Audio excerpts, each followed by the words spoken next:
Welcome back to the Getting Started with Clooz series. This video is the second of two videos on creating and editing source documents in Clooz. In the first part, we saw how to create and enter source records.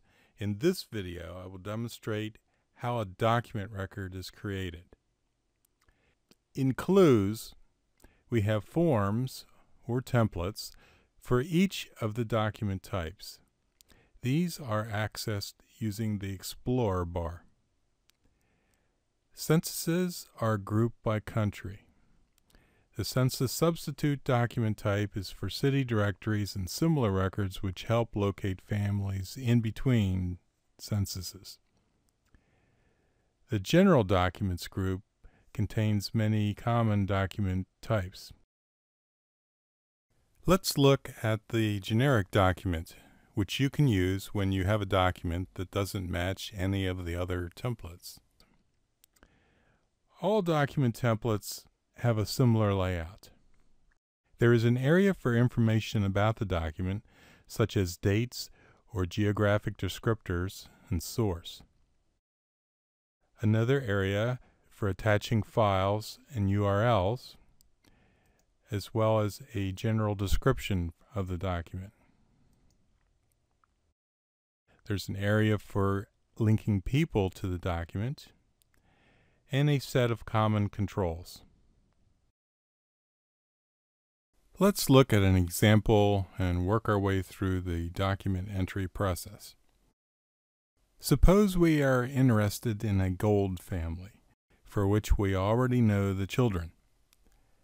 A 1930 census record has been found for this family. We see it's from New York State, Kings County, Brooklyn, and the sheet number is 17A with a stamped page number of 206. And also note that their address is on 35th Street. Next, I'm going to resize these windows a little bit so I can see the census form while I'm entering the information into the document, and call up the census document form itself. The personal file ID is a text field you can use when you want to link the record with a physical file or any other entity that makes sense to you. In this case, I'm just going to leave it blank because I do not have a physical file set up for this. The supervisory district was 30. And I will tab over to the enumeration district, which was 1639, New York, Kings County, Brooklyn, and I will click on the down arrow to select the source. It did come from the 1930 U.S. Census Population Schedule. Recall that we could edit this source here if we wanted to, showing it's from Ancestry. That's the provider we were just using. In the next section, the files and URL, you can add a file. I'm going to click on the Add File button, and we can just click on the file name and it will stick it in there. And if I want to add a description, I'd click in that box and just start typing.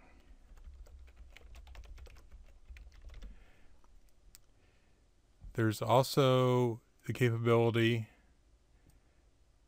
to just click on a file in the Windows Explorer and drag it and drop it into the same area. I'm going to remove that copy. I'm also going to select this file as being primary, which means the image will show up here on this form. Now we can move on to entering the people. Since the first person is Morris. I do not have him in the database, so I'm going to click on New, and I will enter his information. Okay, the page was 17A. The enumeration date was 15 April. Looking down at the form, it's line 20. 35th Street. Showing a house number of 1419. Dwelling 113. Family 314.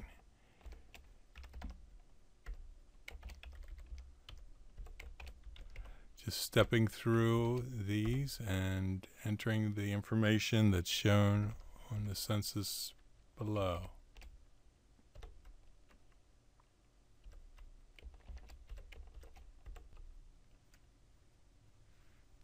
Okay, now that I've completed this form, I'm going to save it. And we can see the information shows up here. The next person is his wife, Tilly.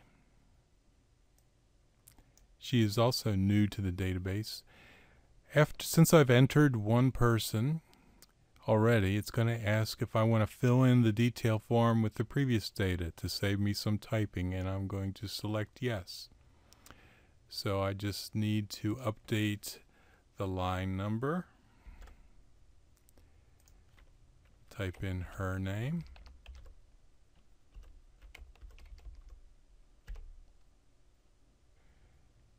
Now that I've entered her data, I click OK. And she is also there now. The next 1, 2, 3, 4 names are all the children. We already have those. So I'm going to click on Link. That's going to bring up the list. And I will scroll down. And we're looking for Sydney. Actually, Sydney,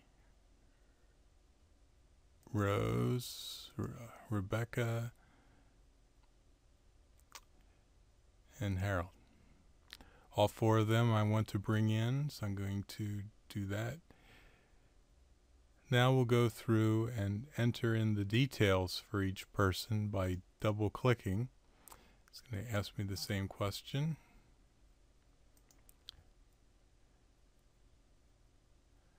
This was Sydney.